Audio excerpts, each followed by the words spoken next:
name is Alexandra. I am representing the chapter of the APG Young Professional Peru. This conference was organized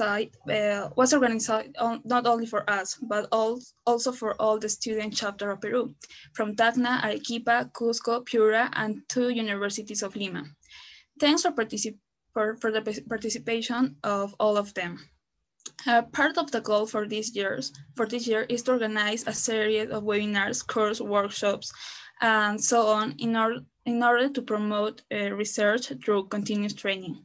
In this opportunity, we have the great satisfaction and pride of having to Dr. Annapurna Boruah.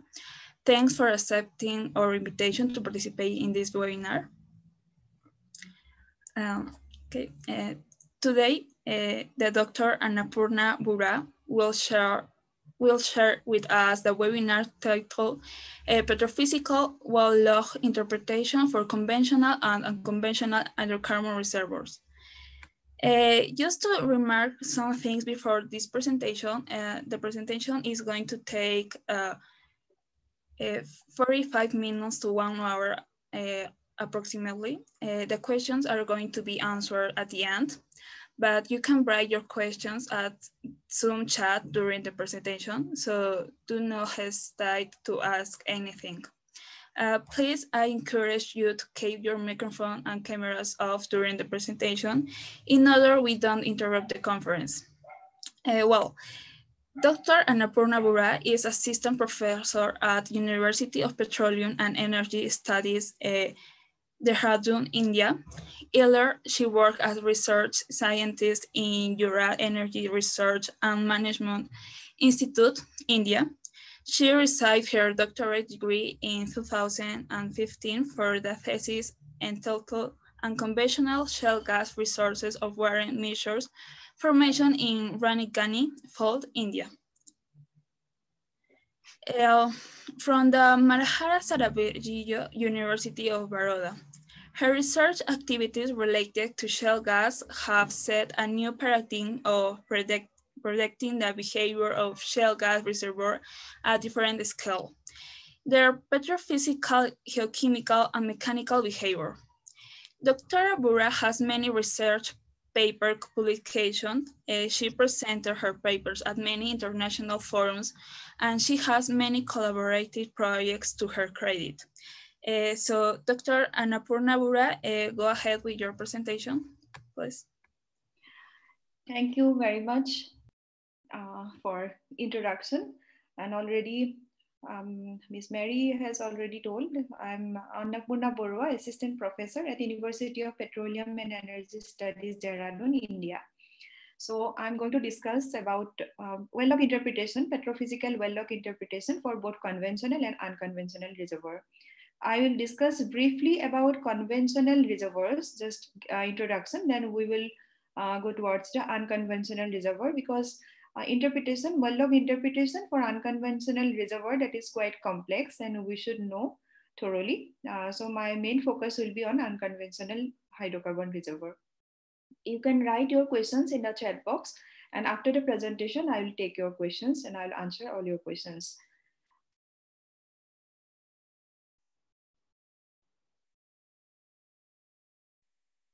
So my camera will be switched off because there will be some connectivity issues. So it will be switched off. And during the discussion, it will be I'll switch on my camera. Is it fine? Yes, doctor. Yeah. Okay. So well log interpretation for conventional and unconventional hydrocarbon reservoir, and this presentation will cover standard shale formation petrophysical models for conventional and unconventional reservoir petrophysical model, 4-point porosity component model, total organic carbon calculation using different well logs, standard versus shale only density neutron comparisons, free and adsorbed hydrocarbon estimation using well logs, fracture analysis, permeability model, rock physics model and mechanical property analysis, and comprehensive petrophysical model. And I'll be using different examples worldwide, specifically Cambe shale from India, Barnett shale, Eagle Ford shale, Niobrara shale. So I'll be discussing case studies using these shales. So this is just brief introduction about well log. Well log, all of you are aware of well logging techniques. Well logging is a continuous record of measurement made in boreholes. In the subsurface lithology, this is the graphical representation of subsurface properties of the rocks with respect to depth. The total rock, it may be different, it may be comprised of different lithophases. It may be different types of rock types: sandstone, limestone, carbonate rocks, dolomites, limestone, then siliceous rocks like siltstone. So it may be of different kind of rock in the subsurface at different depth, as well as the thickness may vary from basin to basin. So what kind of lithology is present under the subsurface at 3000 meter depth or at 1500 meter depth that we do not know from the surface? So well log is one of the technique where we can differentiate the lithology. We can identify the lithology with respect to depth and what other reservoir. Our main aim is to identify the hydrocarbon reservoir. So we can differentiate reservoir as well as non-reservoir lithology using the logs. Then the reservoir rock, the reservoir formation, the whole formation may not be target for hydrocarbon exploration. That the whole formation is not the pay zone. So we can find out which zone is the hydrocarbon bearing zone and which is the water bearing zone. Then if it is hydrocarbon, then what type of hydrocarbon is present there? It is gas or oil that we can find out using the well log interpretation. So well logs are the graphical representation of petrophysical property of rocks with respect to depth. So these are in the second image, you can see these are common log types. Red color is indicating the direct determination. We can determine directly these properties: lithology, porosity, fluid types, we can calculate directly. And the green color is indicating that indirectly also we can find out this property using those logs. For lithology identification, you can use gamma ray log, spontaneous potential log, and indirectly you can get information from sonic, density, neutron, resistivity, nuclear magnetic resonance log. Porosity you can determine using sonic log, density log, neutron log, nuclear magnetic resonance, NMR log. Fluid type you can directly determine using density, using resistivity log. Density neutron can also, you have to integrate density neutron log. Then you can get information from wire line testing, wire well test. Fluid saturation, you can get information from density, neutron, and resistivity log. And for all these properties, you have to integrate core data. At the end, you can see core, using the core data at laboratory, you can analyze all those petrophysical properties. So for validate your well log data, or you have to integrate core data, and to validate the core data, you have to integrate well log data. So integration of well log as well as core data is very important for petrophysical evaluation of a hydrocarbon reservoir. It may be conventional or it may be unconventional, but you require to do integration. This is basic workflow for log interpretation. You have to import the data, edit according to the software. Then you have to interpret qualitative interpretation. Then you have to go for quantitative interpretation. And after that, you have to calculate porosity, saturation, define log cutoffs. Then finally, you can do interpretation, stratigraphic correlation, structural correlation, then finally reserve estimation. So these are two sections taken from screenshot taken from Petrel. There are lots of softwares like Petrel, TechLog, IP, Geolog, Power Bands. You can use those software for analyzing well log data. You can import the well log data. Then in this image, you can see first image is well log location. You have to define the locations, import the data. Then the last, you can see the synthetic seismogram. You have to integrate seismic data along with the well log data. So first, let me discuss about the basic log, that is gamma, which is very important to identify lithology. What type of lithology is present there? It is sandstone, siltstone, or limestone. It is carbonate reservoir or it is non-carbonate reservoir that you have to identify. So using gamma ray log, this is a very common log, and it measures natural radioactivity in the formation with respect to depth. It measures the radiation emitting from naturally occurring uranium, thorium, and potassium High radioactivity causes the deflection in right and low causes deflection towards the left. Here, this gamma log is displayed for different kind of lithology. For shale, it is showing high gamma. For sandstone, comparatively low. For limestone, it is comparatively low. For Arcos, it is also showing comparatively low gamma. Then you can see variations for different kind of lithology. Total gamma gives what is the total radioactive element concentration present in that respective layer.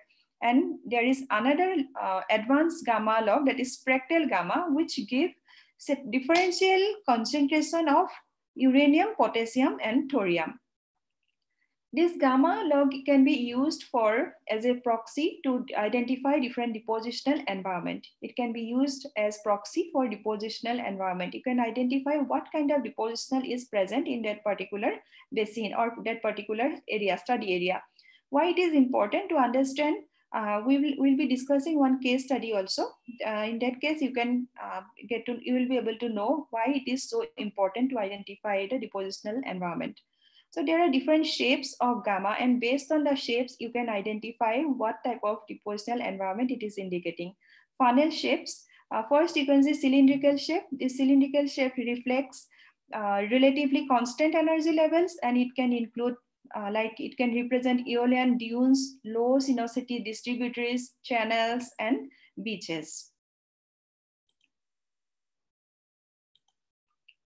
So the second one is funnel shape. This implies upward increasing energy. So it is showing coarsening upward sequence. So in what kind of environment you can get coarsening upward sequence? Delta represents coarsening upward sequence. Deep sea fans and alluvial fan, this kind of sequence you will get. If there is this kind of sequence, then the gamma log will show funnel shape in the graph. Then if it is bell shape, then it represents aeolian point bar, deltaic distributaries, and it also can represent deep sea fan or channels. Bell shape you can differentiate into symmetrical. It may be symmetrical if there is uniform, there is same kind of grains, or it may be serrated if there is thin shale intercalation with the sandstone. Then you may get the last signature. You can see serrated gamma. So this you can find when there is aggradation sequence and there is intercalation of thin shales within the sand layers. So these kind of signatures are important for sequence stratigraphy study also.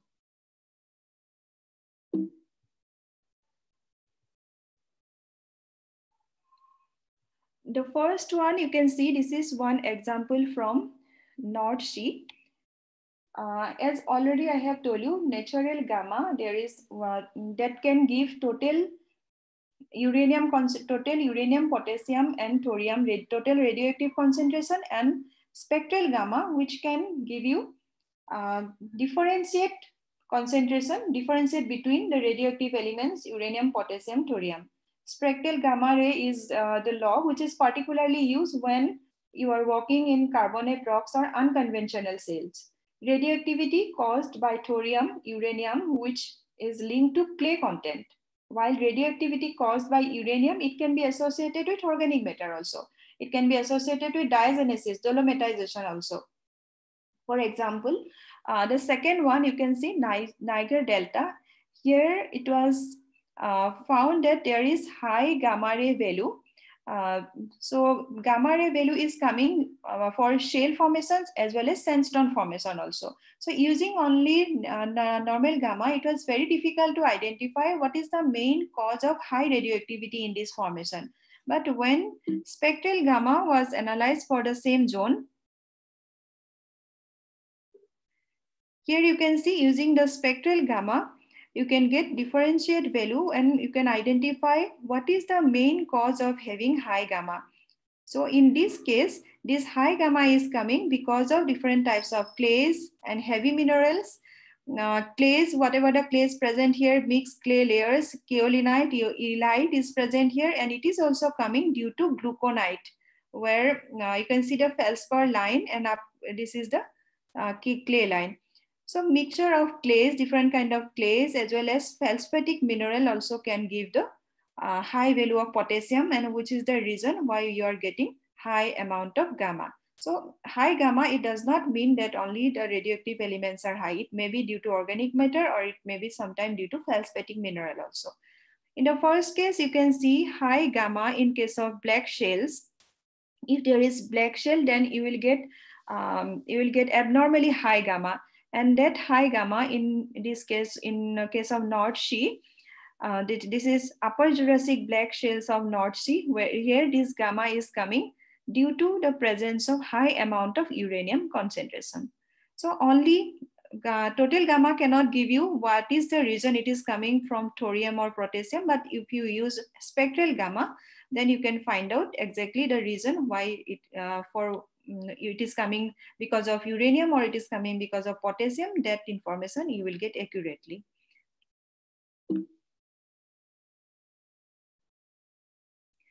Then SP log. This is spontaneous potential. It records naturally occurring electrical potential, which is produced by interaction of formation connect water, conductive drilling fluid, and shell. SP curve reflects a difference in the electrical potential between a movable electrode in the borehole and the fixed reference electrode at the surface. SP has no absolute values, and thus it treated quantitatively and qualitatively in terms of deflection only, which is the amount of curve moves to the left or it is moving towards the right, and that zero is defined, and definition of SP0 is called the shell baseline. It is made on thick shell intervals where the SP curve does not move. It shows zero value. So theoretical maximum deflection of SP opposite to the permeable beds is called static SP or SSP. In these three cases, A, B, and C, the first case A, where mud filtered salinity is less than formation water salinity, so SP is showing negative. For shell, low SP. For cleans, in this case, if it is clean sand, then it will show high SP. In case C, it is showing positive SP. SP is positive. Here, in this case, mud filtered salinity is greater than formation water salinity. So if it is shell, then it will show high SP. If there is clean sandstone, then it will show low SP. And if mud filtrate is equal to formation water salinity, then RMF will be equal to RW. RW is the resistivity of water, and there will be no SP development. So difficult to differentiate shell and sandstone in this case. And this SP log is also used to calculate shell volume. This is the equation how to calculate shell volume using SP log.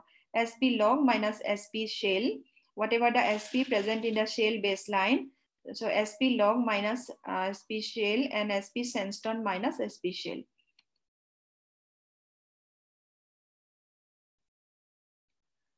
So I'm not going to discuss in detail about all these logs because all of you are, I think, aware of these logs. Still, I'll just give you a brief introduction. Neutron log, which will give you porosity value, neutron porosity, that is called neutron porosity. Neutron log measures the amount of hydrogen present in the water atoms of a rock, and it can be used to measure porosity. This is done by bombardment of the formation with neutrons, and it determines how many atoms are captured by the hydrogen nuclei. So when natural gas is present, there become a big spread or crossover of neutron log and density log. Density, it shows density variation. You can see for different type of lithology, what is the variation of density. If it is coal, then it will show you very low density. If it is sandstone, you can see what is the density. If it is shell, it will show you greater density than the sandstone. Okay, if it is organic rich shell, then it will show very, very low density, just like coal. Coal will be the least density in case of coal. And integrating all these logs, gamma, you can identify lithology. Resistivity, you can identify what is the resistive formation. If it is hydrocarbon, it will show high resistivity.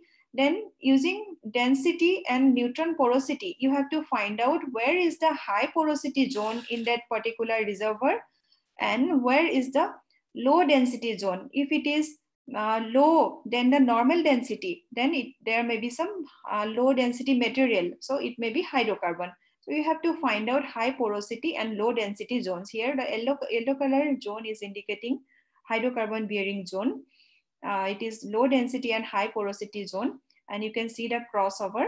Based on that, you can find out what kind of hydrocarbon is present. In the second case, this is oil. In the first case, it is gas. This is one case study I'm going to present. This is from India, and this is from Cambay Basin. This is a rich petroleum province in northwest India. Here, this is a rift basin, and there are lots of tectonic blocks like Sanchar Patan, Ahmedabad, Mehsana, Tarapur block, Bharos block, Narmada blocks. These are blocks based on, these are divided based on the rifting pattern. So there are lows as well as highs also in this basin. And in this basin, Cambay shale, this is the source rock, older Cambay and younger Cambay. Kalol is the reservoir rock and Tarapur is the cap rock. This is the petroleum system, and you can see age of this petroleum system ranging from Paleocene, and the reservoir rock is, this is from Eocene age. We have carried out log interpretation for this basin, and you can see first step that this is gamma, green color is showing gamma, and the second step, this is resistivity rock, and the third step, red color is indicating density log, and blue color is indicating neutron porosity log. So here you can find, you have to find out where are the low density and high porosity zone. So here high resistivity zones are marked with arrows, green color arrow you can see, and corresponding to those zones, you can see the low density, high porosity zones. So these are the probable hydrocarbon bearing zone in this basin, in this section. Again, for Kalol formation and for Mehsana formation, these are the first take, you can see gamma ray log. All the lithologies are displayed here. The yellow color is showing sandstone, black color, green color is showing shale, and black color is showing hydrocarbon bearing zones. High resistivity zones, you can see here, you can find out the high resistivity zones. These are marked with green color. You can see green color high resistivity zones. Then you have to find out now where are the low density. Density is showing by the red color, and you can see these are the zones. This one, these are the zone. I think you can see my cursor here. These are the zones. This one first one, and this is the second one where you have low density and high porosity. Then qualitative analysis for again the same. You can see this is this is sand. You can differentiate using the gamma, and this is high resistivity zone. And here you can see this is very low density and high porosity zone. Here density is extremely low and it is coal.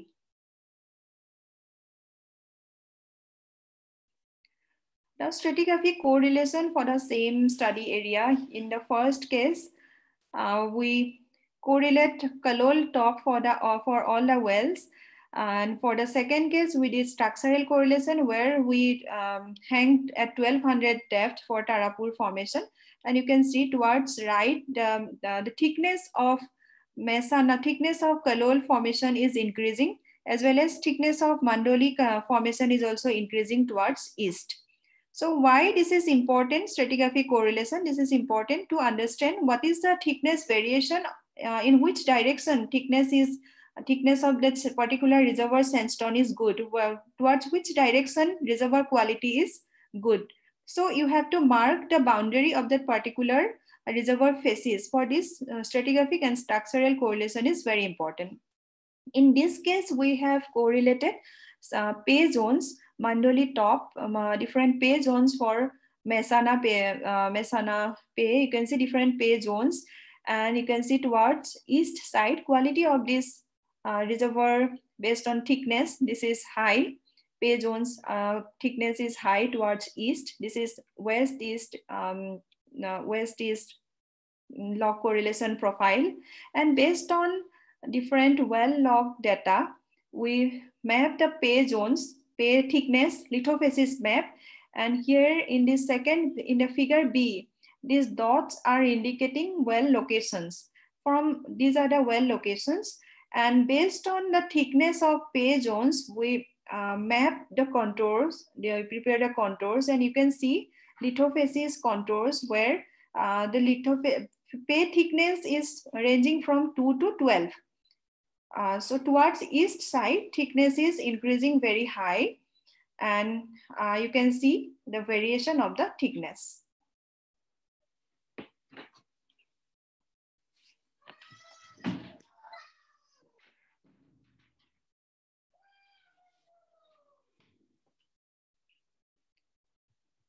Okay. So now coming towards the conventional versus unconventional petrophysical model. Here we are considering two types of unconventional reservoirs. First one is tight gas reservoir, and the second one is gas shales or shale gas reservoirs. As unconventional reservoirs, these are very low permeable and effective porosity, very low effective porosity, and they are difficult to produce by conventional methods. And identification of these reservoirs are very difficult, and they show more affinity to shale because logs in this reservoir show more affinity to shale than sandstone or limestone on the log character. Sometimes they are misinterpreted. Sandstones are also misinterpreted as shale, and due to this character, quantification of porosity as well as water saturation in case of unconventional hydrocarbon reservoir is very challenging. Here, rock matrix, in case of conventional, these are the differentiation between conventional and unconventional reservoir petrophysical model.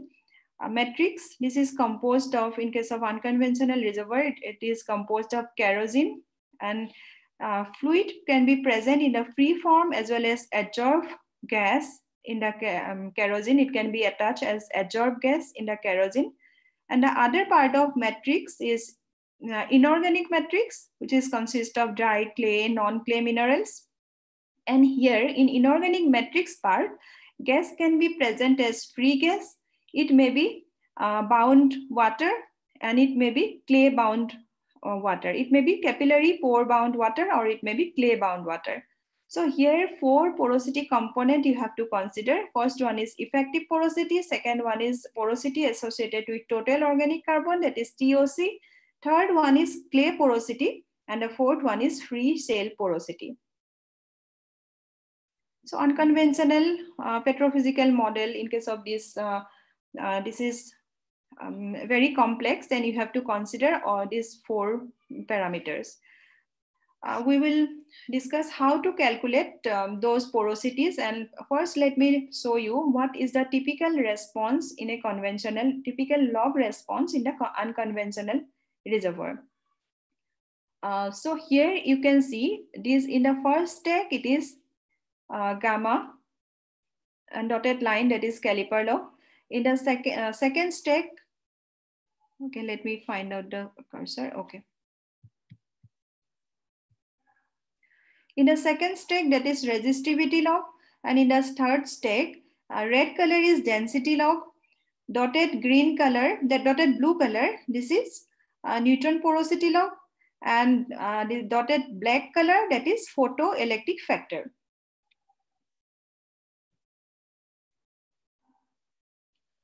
So this is one example from Upper Shale Devonian Mississippian Woodford Formation of Oklahoma. And here the gamma is showing very high value, high resistivity for the typical shale section, and low density for this section. You can see density value 0.42 minus 0.15, very low density and very low photoelectric factor. As photoelectric factor is related to density only. So whenever you will get density, generally you will get low photoelectric factor. When density neutron log is recorded with a photoelectric curve, it is often called a lithodensity log. And in most density neutron logs run today with this kind of log. And here you can see this is a typical high nuclear and sonic porosity, you can see. And this is a typical log display for a typical shale gas section. Now, as I have told you, the total organic carbon content is very important in case of unconventional reservoirs. So you can calculate TOC. As all of you know, TOC generally it is calculated in laboratory using TOC analyzer and rockable pyrolysis. You can use to estimate the TOC. So for that you require core samples. But unconventional hydrocarbon wells are not enough to get core data, and generally shales are present at in the subsurface at very high depth under the reservoir rock. So in most conventional fields where there is the well is not drilled up to the basement, so you will not get core data or cutting samples from that particular source rock. You will have limited wells to understand about the shale formations, which is acting as reservoir for the unconventional. So in that case, what we will do, we will take exploratory well core samples. We will analyze in the laboratory, and that 1 or 2 well data we will extrapolate and we will integrate with well log data. There are some numerical equations derived by Pesci and Smoker. Here are the numerical equations. TOC you can calculate using delta log R into 10 to the power. This is the constant, and LOM, level of maturity. Delta log you can calculate using this equation where you require RT baseline, that is resistivity baseline, and you require phi value, porosity baseline. How you do define the baseline? You can see the steps. There will be the first step, it is not aligned with the baseline. In the second step, it is not in the line with the baseline. In the third, you can see these 3 logs are aligned with the baseline. So this is aligned with these 2 logs are aligned with the baseline. So you have to align the logs with the baseline, then you have to find out the value and you have to put in these equations. Then the log R density you can find out using this equation. So using these equations, you can find out log R value, then log R you can put in the first equation, then you will get total organic carbon content. Here the first graph is showing how to find out level of maturity. As in the equation 1, we have told that we require LOM value. How will you find out? That will find out based on delta log R value as well as total organic carbon content value. This is the standard graph. So whatever the value you will get in your study area, that you have to put in this standard graph, and you will get the LOM value. Then these are the cross sections for gamma versus deep resistivity, gamma versus rho B density, gamma versus porosity, and gamma versus DT. So here the circle, I have circled these are the zones where you have high gamma as well as high resistivity, high gamma, low density, high gamma, high porosity. So these are the phases where you can expect a good amount of total organic carbon content. These are the high resistive zones. Then this is another example where the TOC is estimated using the Pesci's method, and in the second case you can see this is here the TOC is calculated using Smoker's method. Equation is given here. Smoker's method is very simple. This is based on only, you can see, density. All these are constant, only density. If you have only density log, then also you can calculate TOC.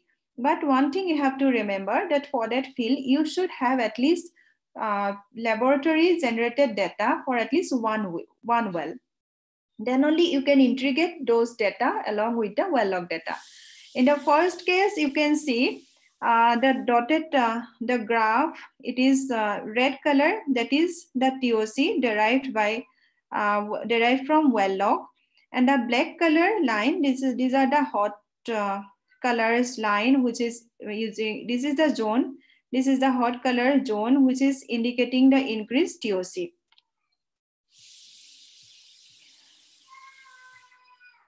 Okay, so here you can see all the other part, these two logs are aligned, but only the section, this is the zone where these two are not aligned. So you have to do the corrections. Based on that correction, this is the well where you have both the data. You have the log derived data as well as you have laboratory derived data. So you have to do the corrections, and this correction you will apply throughout the field. So then only you can get accurate information or about the TOC data. So that is the reason why you should have at least for one data, because sometimes it may not be aligned. It may not be exactly same what you are getting in using the well log data.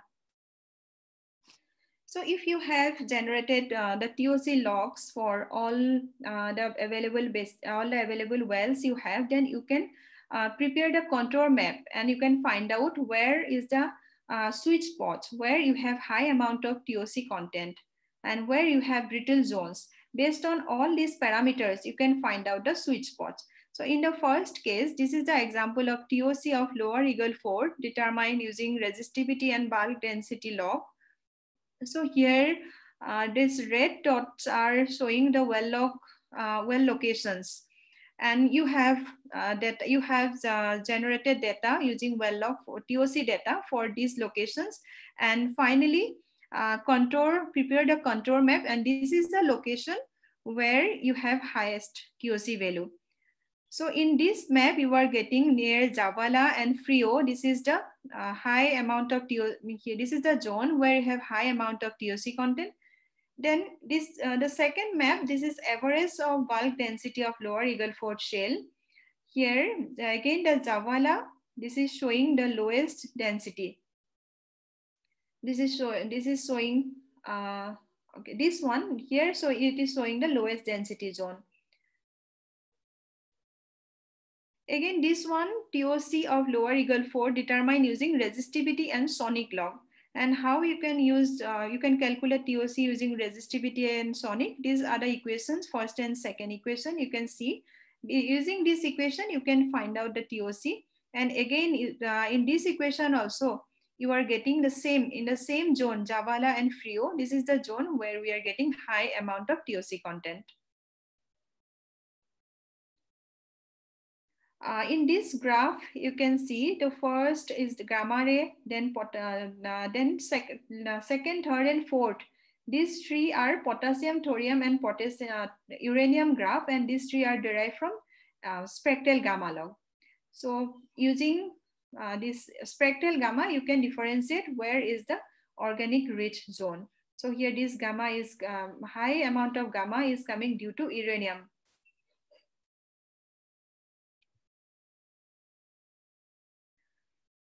Then for lithology identification, these are two standard graph.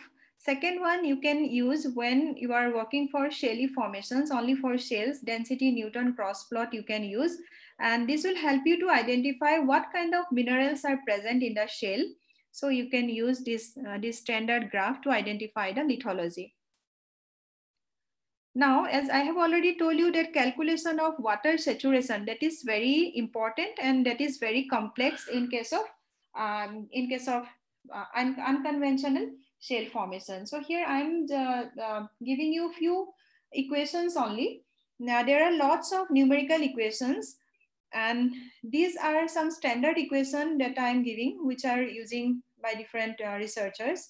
So the water saturation is, in case of unconventional reservoir, is completely depend on its organic matter, that is kerosene, and inorganic component, that is the minerals. As Arsh's equation is popular for water saturation in clean reservoirs, but this equation you cannot use for unconventional reservoir. As the organic rich shale reservoirs have a higher content of total clay and organic matter. So corrections for true formation resistivity here is very important. So clay minerals, because of the clay presence in the shales in high quantity, and clay minerals decreases the formation resistivity.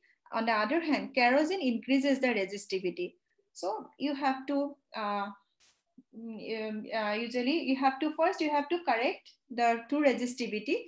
And you can see in this graph, this x-axis is RT, true resistivity, and Y-axis is measured TOC. Now, how we have derived these parameters? TOC, this is the equation 0.1635 into RT. Here, if TOC is 100%, then we consider RT is equal to kerosene resistivity, that is RK. Then you can see this equation, SW, water saturation, that this is derived from lab. This is the equation, and this TOC is also derived from lab. So combining these both equations, you can find out water saturation. This is the equation with red boundary. This is the equation which is used for unconventional reservoir. Here, T, true resistivity, and this V, Kr, this you can find from this below this two equation. You can see A is equal to V to K into RK. Here, two resistivity is corrected in terms of subtracting a factor. Then that factor you can calculate using this equation. Then clay minerals effect on resistivity, you can correct using this equation. So combining with all this equation, this is the final equation for water saturation.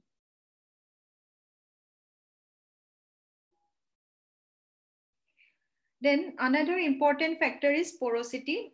Porosity, we have we have done lots of laboratory characterizations of porosity for Indian shales, and here I'm not putting all these images, CM, microcity images here, because this time I'm focusing only on log data. But for estimation, scanning electron microscopy, microcomputer tomography, transmission electron microscopy, these are very important in case of unconventional reservoir. So here you can use advanced log like FMI, NMR for pore identification, but normal conventional logs are, these cannot be used for porosity estimation in unconventional reservoir. So this is the equation, first equation. All of you are aware of this equation, which is used generally for conventional reservoir porosity determination, where phi D is density porosity, phi matrix, phi then bulk density, then fluid density. This is the common equation used for conventional reservoir. For in case of unconventional reservoir, you have to consider metric porosity as well as kerosene porosity. So for matrix porosity, this is the equation. Here, Vk is the kerosene volume, TOC is total organic carbon content. In this equation, kerosene porosity, you can see TOC, this is the total organic carbon content, PV, this is bulk density, and PK, this is kerosene density. Here, this is carbon conversion factor. And you have to calculate TR, this is the equation, and here hydrogen index, this is present hydrogen index, and HIO, that is original hydrogen index. So you can find hydrogen index again from the lab data. So lab data is also important in this case. Hydrogen index, oxygen index that you can find using rock eval pyrolysis. And combining all these parameters, you can calculate finally, this is the equation which is used for porosity estimation using log data in case of unconventional reservoir. So this is the equation. It is with red boundary. This is the final equation which is used for TOC calculation in case of unconventional data. So I have already told you that for verification of and getting this parameter, hydrogen index, oxygen index, present day condition, hydrogen index, and what are the original hydrogen index condition, for that you require laboratory data, that is rock eval pyrolysis. NMR, it has application in shale gas reservoirs, and again this is a vast topic. This is used for NMR. This is a very complex log, and it is actually a different topic. It takes a lot of time, but I'm just giving you application of NMR here. NMR, it is very important for unconventional reservoir, and main application includes measurement of porosity, quantification of kerosene volume, identification of fluids as water or hydrocarbon, determination of confining environments like organic kerosene pores and inorganic mineral pores, and it can also determine the bound water versus mobile fluid in the pores. So the principle of NMR log, NMR, large magnetic moment of hydrogen, which is abundant in rocks in the form of water. NMR signal amplitude is proportional to the quantity of hydrogen nuclei present in the formation, and it can be calibrated to give a value for porosity that is free for lithology effects. And this technique allows for determination of porosity, pore size distribution, permeability, water saturation, wettability. Generally, molecules in the fluids are constant, that is Brownian motion, diffusion about the pore space, and bounding of the grain surfaces. When interaction takes place with grain surface, then hydrogen protons can transfer some nuclear spin energy to the grain, contributing to T1 relaxation, and or irreversible dephase, that is called irreversible dephase, contributing to T2 relaxation. So depending on how often the nucleus collide with grain surface, this is the control by surface to volume ratio of the pore in which nuclei are located. So collision is less frequent in large pores, which results slower decay. Okay, and if it is high, then it will be opposite. So based on this theory, you have to understand about the pore volume and pore size in the unconventional reservoir shales. The another log that is FMI, which is used for fracture analysis. So this is one new log, not exactly very new, but this provide information for formation evaluation for unconventional reservoir. Here, image logs provide important information on lithology, sedimentary textures, paleo flow directions, then in situ stress, natural fractures, induced fractures. So you can recognize natural fractures and induced fractures using these image logs. So here you can see these are image logs oriented and calibrated with core data. Last image you can see core data. So you have to do orientation correction with core data to get proper orientation of the image log. So natural open fractures have evident appearances of dark continuous sinusoidal webs. You can identify based on this appearance, you can identify the natural fractures. Then resistivity contrast between drilling mud and matrix is used to assess fracture parameters. That is fracture aperture you can measure. And this is the equation to calculate the fracture aperture. Here FVA, this is the electrical fracture aperture. A is the integrated additional current. RXO is the resistivity of invaded zone. RM is the resistivity of drilling mud, and B is the tool A and B. These two are A and B. These two are tool dependent coefficient. So this is the equation. Using this equation, you can find out the fracture aperture. And like that, there are lots of equations. You can find out the fracture length and deep angle. For all those, you have different kind of numerical equations. And I have given references for this. If you are more interested for identification of different parameters using NMR and FMI, you can refer those papers. Then identification of brittle zone, sweet spot is very important in case of unconventional reservoir. Here, this is one example, shales with high young modulus. This is 4 example actually. Shales with high young modulus and low Poisson's ratio are brittle. So you have to find out where is the brittle shale. You can identify total organic carbon content using rock eval pyrolysis, TOC analyzer, as well as you can use gamma, SP, resistivity, sonic log for density log for TOC calculation. Then you can identify thickness and variation of log data using different kind of log correlation. Then you can identify the pore system using FMI log fracture. You can identify FMI log. Then NMR you can use for porosity, pore volume, and fluid type identification. And integrating all those logs, you have to finally you have to identify where is the brittle zone. Again, brittle zone also you can identify. We have identified brittle mechanical properties for different Indian shales, especially Cambridge shale and Ranigan shale, which is Permian shale, and which is prospective for very highly prospective for shale gas exploration. And but commercial exploration is not, it has not started yet. So we have done lots of laboratory characterization, and using well logs also you can identify where is the brittle zone. So you have to find out Young's modulus, high Young modulus and low Poisson's ratio. Here the color indicates brittle zone, brown high brittle and green low brittleness. Red curve represents criteria for separating the two regions. Here you can see Woodford shale, brittle zone. This is the brittle zone, and this red color is demarcating the two, ductile and differentiating ductile and brittle zone. Neoborough shales, again, this is the brittle zone with high Young's modulus. And in Cambridge shale, this other shale and this zone is the brittle zone with high Young's modulus and with high Young modulus and low Poisson's ratio.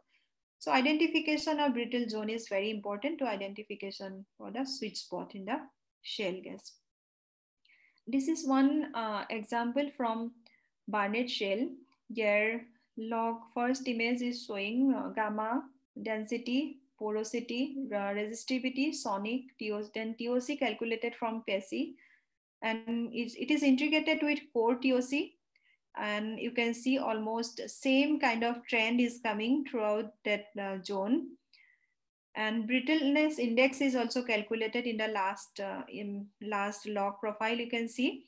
And here they are getting correlation with core generated TOC and PESIS generated TOC. 55% correlation is coming. Then brittleness, predicted brittleness and well log brittleness, 67% correlation is coming.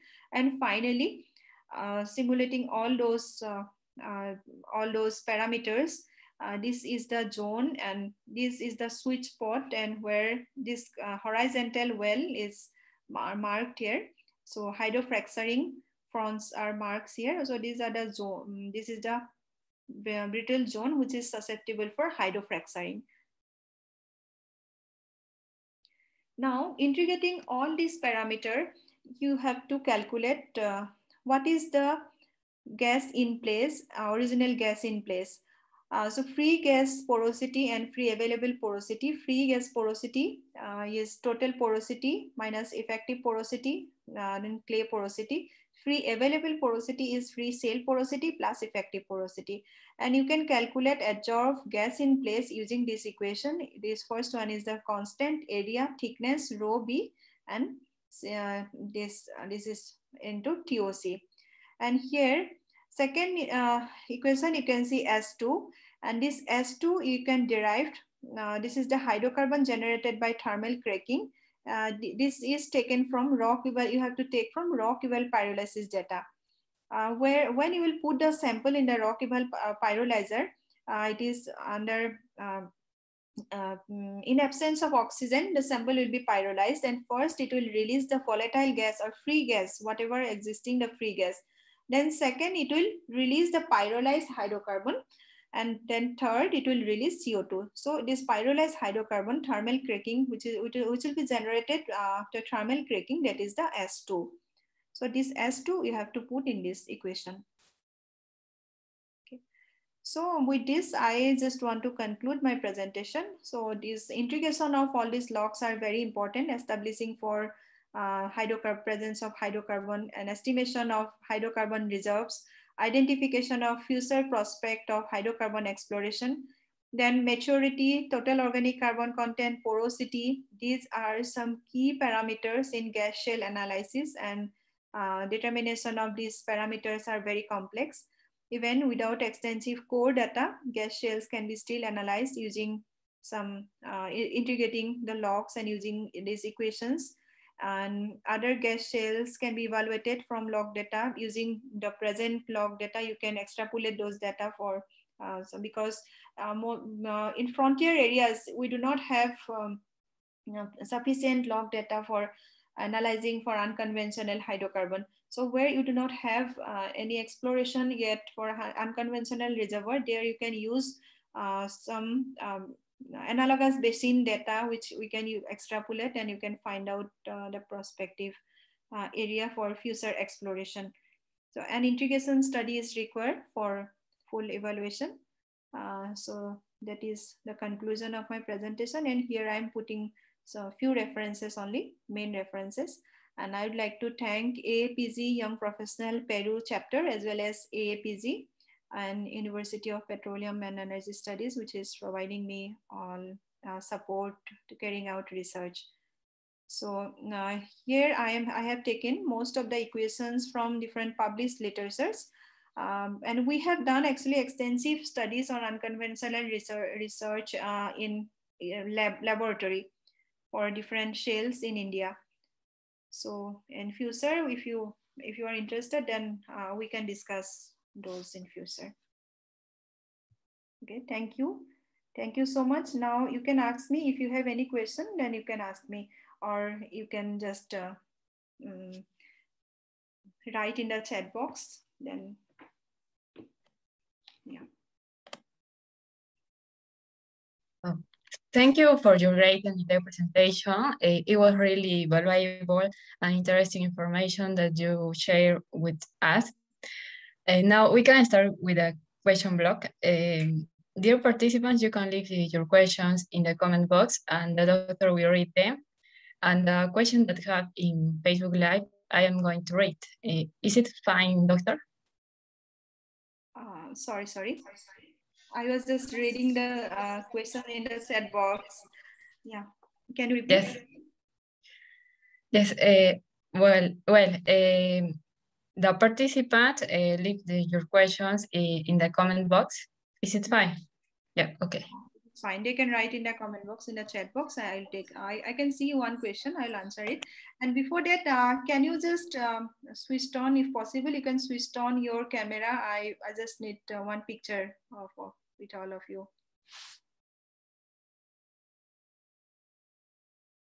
If you are comfortable, you can switch on your camera. Participants can switch on your camera so that we can take one picture.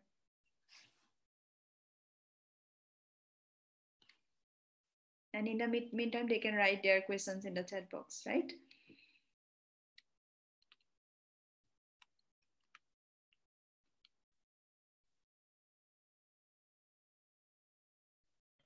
We have question, doctor, in the comment box. Yes, I can see only one question. I'm just answering it. Yeah, let me answer it. Okay, so one question from Mohammad Yahya. Which tool I can use to measure TOC or knowing the maturity of source rock? Okay, so as I have discussed, you can use logs for determining the maturity and TOC, but for accurate information, you have to do laboratory analysis. So I'm writing the equipment name here, rock eval pyrolysis.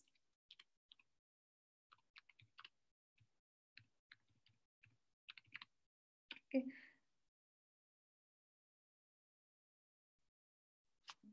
Rock eval pyrolysis. That is the technique. Using this technique, you have to pyrolyze the sample, pyrolyze the core sample or cutting sample. So when you will pyrolyze under very heat, in absence of oxygen, so it will, first it will release whatever the free hydrocarbon or volatile hydrocarbon, it will release that free hydrocarbon.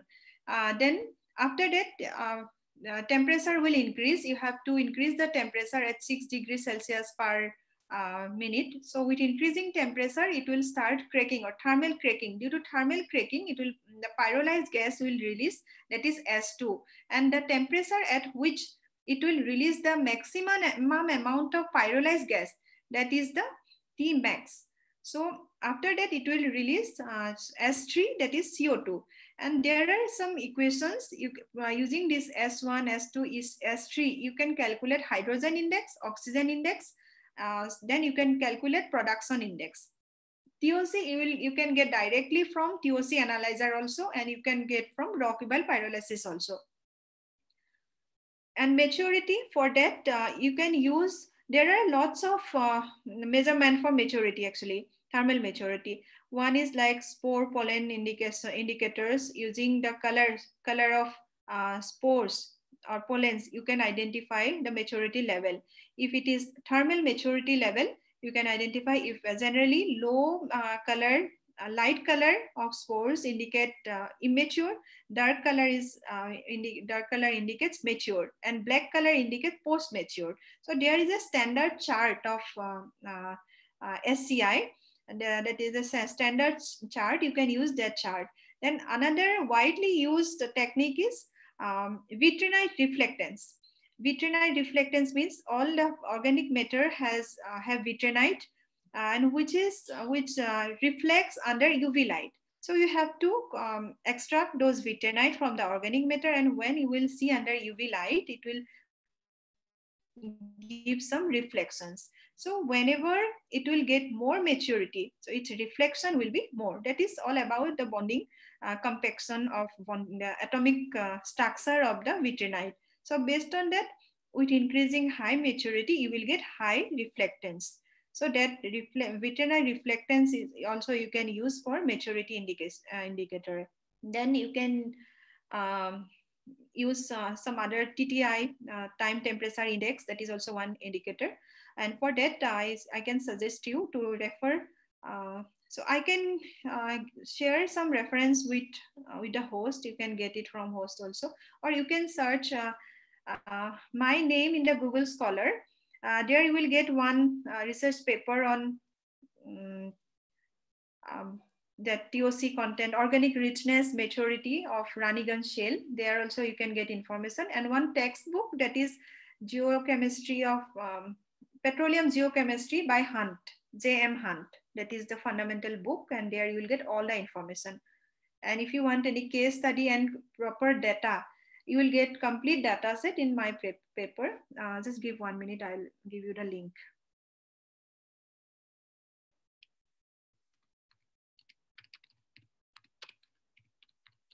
You will get complete data set from here, and you can interpret yourself for complete rock eval pyrolysis data.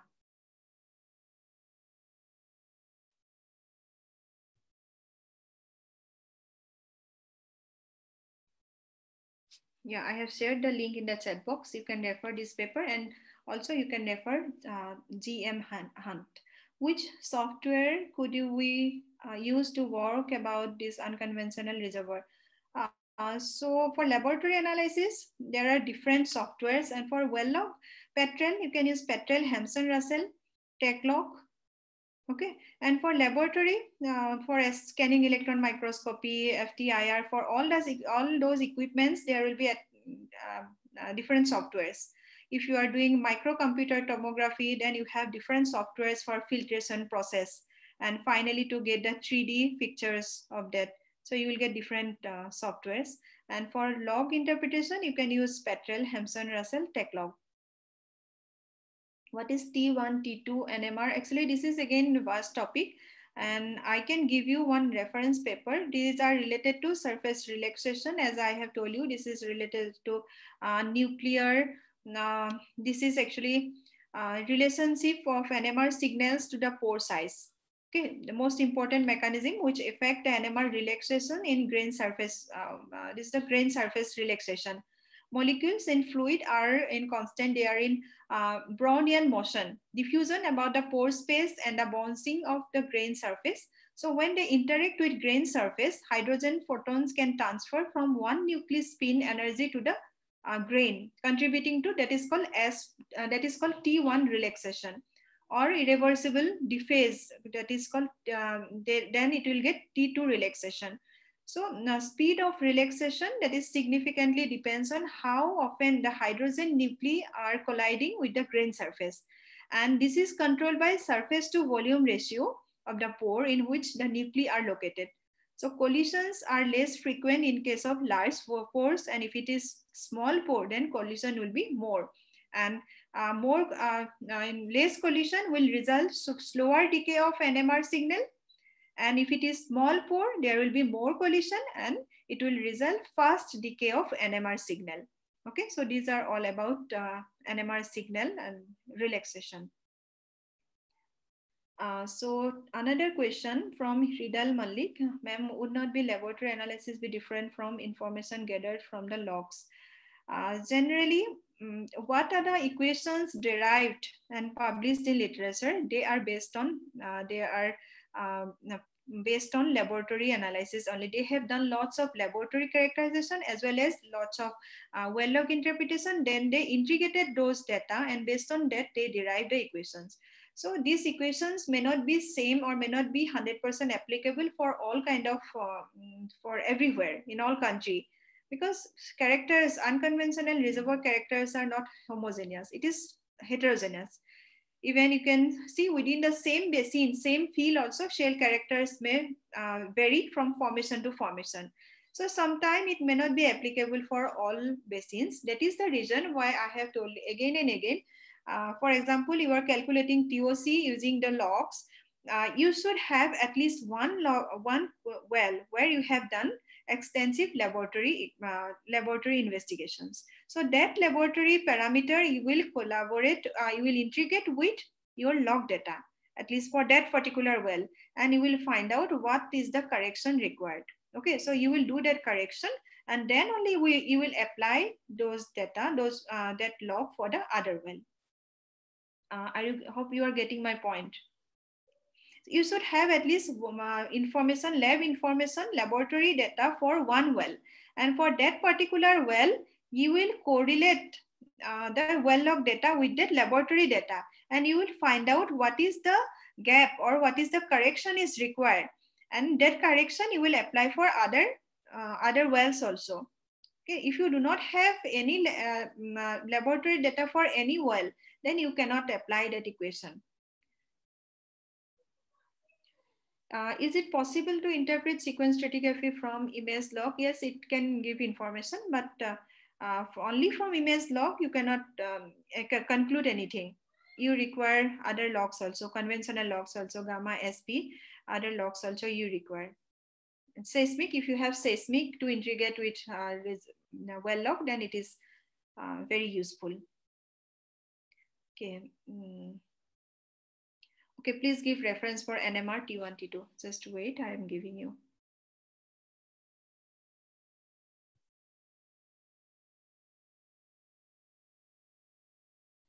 Okay, here I'm giving you the link for NMR. So you can get, this is freely downloaded paper. You can get this paper and you can get information about it. And I cannot see any question now. I think they have understood. Yeah, thank you, Siddharth. Thank you so much. Thank you for attending this webinar, and I hope this will be helpful for you. And if you have any doubt, any query, then you can contact me in LinkedIn also. I'm there. You can contact me. Okay. Thank you, Dr. Annapurna. So I think these are all the questions. It was really valuable and interesting information that you share with us. So to finish this webinar, in name of the AAPG Peru chapters, we want to express our gratitude to Dr. Annapurna. We appreciate your consideration and time to give us this presentation. So we want to give we want to give you this certificate. It is a little detail, but with our sincere gratitude. So thank you very much, Doctor. And do you want to say something, maybe? I'd like to say thank you to all the participants, organizer, APG, ANMS student chapter, ANSA student chapter, UNP student chapter, UNSAAC student chapter, UNJBZ student chapter, UNI student chapter. Thank you, all of you. Thank you, all the participants. And a good night from India. And have a good day for all of you. Thank you so much. Okay, thank you. In addition, many thanks for attending this presentation, and do not forget to follow us in our social media networks, AAPG, OIP Peru. And it is all. And thank you. Thank you. Thank you for. Thank you. Have a great day. And good night who are from India. Good. Yeah. I'm leaving the session. Thanks.